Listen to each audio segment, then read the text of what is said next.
نحمدہ و نصلی علی رسولہ الکریم۔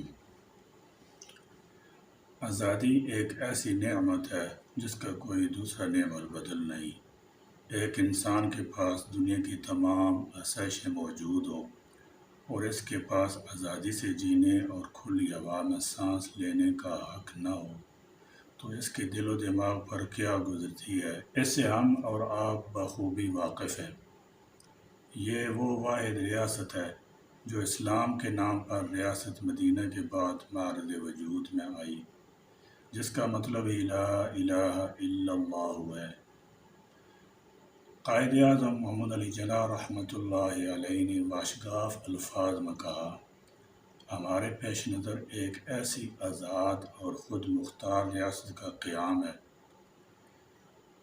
جس میں مسلمان اپنے دین کے اصولوں کے مطابق زندگی گزار سکیں۔ پھر 114 خطابات اور تقاریر میں واضح پیغام دیا کہ ملک کا آئین و دستور قرآن و سنت کے تابع ہوگا۔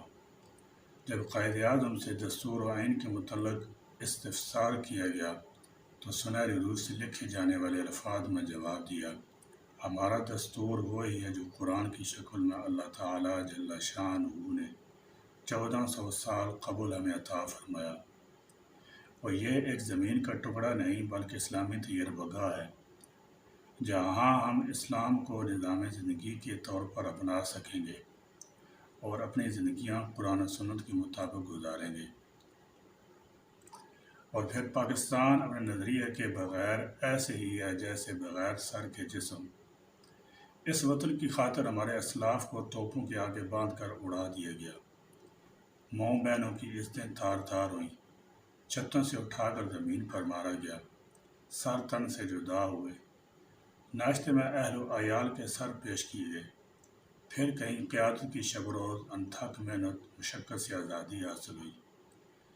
اس کا 76واں جشن تو ہم منانے جا رہے ہیں، لیکن اس وطن سے آج تک غربت، جہالت، بے روزگاری، معاشی اقتصادی بحران، وسیدہ نظام تعلیم، امتیازی سلوک، عدل و انصاف کا عدم توازن، حقوق سے یہ قوم محروم کیوں ہے؟